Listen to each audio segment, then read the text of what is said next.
Prime Minister Shehbaz Sharif has said the recently signed Makkah Joint Defense Agreement between Pakistan, Saudi Arabia, and Turkey is entirely defensive in nature and is not aimed at aggression. The agreement was signed on August 7th in Makkah by Prime Minister Shehbaz Sharif, Saudi Crown Prince Mohammed bin Salman, and Turkish President Recep Tayyip Erdogan. It aims to strengthen collective deterrence and allows the three signatories to treat an attack against one of them as an attack against all three. Addressing the federal cabinet, Prime Minister Shehbaz Sharif said the pact was aimed at promoting peace, progress, and prosperity in the region. He said efforts for the agreement had been underway for many years. اور government officials سب کو میں خوش آمدید کہتا ہوں اور آپ کا شکریہ ادا کرتا ہوں کہ آپ آج کابینہ کی میٹنگ کے لیے تشریف لائے. حالیہ دنوں میں بعض بڑے اہم واقعات ہوئے. جمعے کے دن جس طرح آپ جانتے ہیں مکۃ المکرمہ میں سعودی عرب، پاکستان اور ترکی کے درمیان ایک دفاعی معاہدہ وہ وہاں پر سائن کیا گیا، جس میں کراؤن پرنس محمد بن سلمان اور ترکی کے پریزیڈنٹ جناب طیب اردوان اور میں نے پاکستان کے بہاف پہ اس معاہدے کے اوپر دستخط کیے. اس سے پہلے آپ جانتے ہیں پچھلے سال پاکستان اور سعودی عرب کا ایک دفاعی معاہدہ ہوا تھا. تو پاکستان اور ترکی کے درمیان دہائیوں سے ارینجمنٹس موجود تھے، اور پاکستان کے عوام اور پاکستان کی افواج کو اللہ تعالیٰ نے عزت بخشی تھی کہ وہ سعودی آرم فورسز کے ساتھ مل کر جو دنیا کے انتہائی ہولیسٹ پلیسز ہیں مکۃ المکرمہ، مدینہ المنورہ، ان کی حفاظت کے لیے پاکستان کے عوام اور افواج اپنے سعودی بھائیوں کے ساتھ مل کر یہ ذمہ داری ہمیشہ نبھاتے رہے. پچھلے سال اللہ کے فضل و کرم سے اس ارینجمنٹ کو ہم نے ایک آفیشل اس کو کیا تاکہ ایک پراپر ایگریمنٹ سائن ہوا.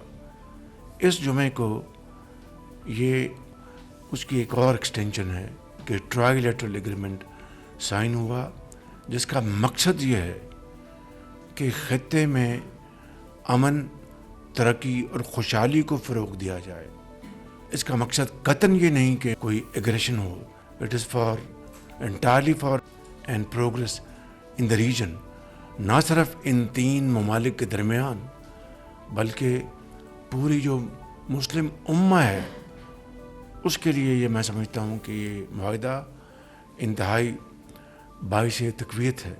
اس حوالے سے میں یقیناً deputy prime minister Ishaq Dar صاحب کو اور خصوصی طور پر میں فیلڈ مارشل سید عاصم منیر صاحب کو بھی اس حوالے سے مبارکباد دینا چاہتا ہوں کہ انہوں نے اس معاہدے کے لیے، اور یہ معاہدہ کوئی آج کی بات نہیں ہے، یہ پچھلے کئی سال سے اس کے اوپر کاوشیں جاری تھیں، جو کہ اس جمعے کو الحمدللہ وہ پایا تکمیل تک پہنچی. The Prime Minister also recalled that Pakistan and Saudi Arabia had entered a strategic mutual defense agreement in September 2025, while Pakistan and Turkey had maintained arrangements for decades. Deputy Prime Minister and Foreign Minister Isaac Dar also described the pact as defensive and said it was not directed against any country. He said the provision treating an attack on one signatory as an attack on all three was consistent with the right of individual and collective self-defense under Article 51 of the United Nations Charter. The Organization of Islamic Cooperation has called the agreement an important strategic step. Kuwait, Bahrain, and Somalia have also welcomed it. Iran has also responded positively to the agreement. Iranian Foreign Ministry spokesperson Ismail Baqir said the pact was a sign of a change in the perception of regional countries towards the United States. Baqir said Iran had no reason to worry that the treaty would be directed against it and highlighted Iran's religious, historical, and civilizational ties with Pakistan, Turkey, and Saudi Arabia. کشورهای منطقه با توجه به تحولات دو سه سال اخیر دریافتند که امنیت کالای قابل خریداری از دلالان دروغین امنیت نیست. امنیت در منطقه حتما تفکیک ناپذیر هست و هر طرحی که مبتنی بر واقعیت‌های ژئوپلیتیک و تاریخی منطقه باشه، جامع و شامل باشه، دشمن و تهدید رو درست شناسایی بکنه، شانس این رو داره که کمک بکنه به تقویت امنیت و جلوگیری از بی‌ثباتی و سوء استفاده های دشمن صهیونیستی و متحدینش در منطقه ما. He said Iran continued to support security mechanisms based on cooperation between regional countries and free from foreign influence and intervention. Isagdar later spoke by phone with Iranian Foreign Minister Abbas Araghchi and shared the contours of the agreement. The Foreign Office said Dar underscored its objectives of strengthening strategic cooperation and contributing to regional peace and security. Meanwhile, Khyber Pakhtunkhwa Chief Minister Sohail Afridi has said PTI's political leadership and its ally, the Tehreek-e-Tahaffuz-e-Ain Pakistan, are on board with a planned long march to Islamabad on September 27th. Speaking on Geo News, Afridi said the date had been collectively agreed upon by the PTI leadership and TTAP. He also rejected an allegation that he had met Interior Minister Mohsin Naqvi before finalizing the date, calling the allegation rubbish. Afridi said that at the time of the alleged meeting, he was at KP House in Islamabad. In Sindh, the provincial government has deferred a decision on forming a judicial commission to investigate the murder of Mir Raza Ali. Sindh Home Minister Zaul Hassan Lanjar said the decision had been deferred after Karachi Mayor Murtaza Wahab spoke to Ali's family, who expressed confidence in a newly constituted police investigation team and wanted it to conduct the probe. Ali, the owner of eatery Waflix, went missing on July 28. His body was found a day later in bushes in Karachi's Gulistan-e-Johar with a gunshot wound. His family had believed he was kidnapped, tortured, and murdered, while police had previously been building a case around the possibility of suicide. A murder charge was later added to the FIR after an exhumation and second post-mortem found multiple injuries and a gunshot wound to the back, ruling out suicide. The case has been surrounded by controversy over the first autopsy and the handling of the investigation. Sindh Inspector General of Police Javed Alam Odo said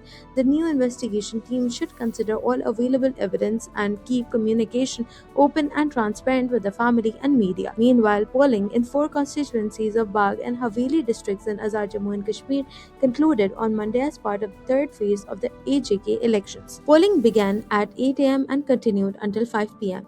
The elections are being held in phases amid tensions between protesters and authorities. The Election Commission had postponed polling in Bagh and Sudnoti due to law and order concerns. Of the 11 constituencies in Poonch division, voting currently went ahead only in the 4 constituencies in Bagh and Haveli. The PMLN has so far won 24 seats while the PPP has won 10.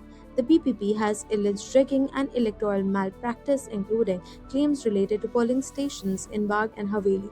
The PMLN has rejected the allegations and said the PPP has no evidence to support its claims. The Election Commission had classified most of the 803 polling stations in the 4 constituencies as sensitive or highly sensitive, while an additional 10,300 troops were deployed to maintain law and order and provide a fear-free environment for voters.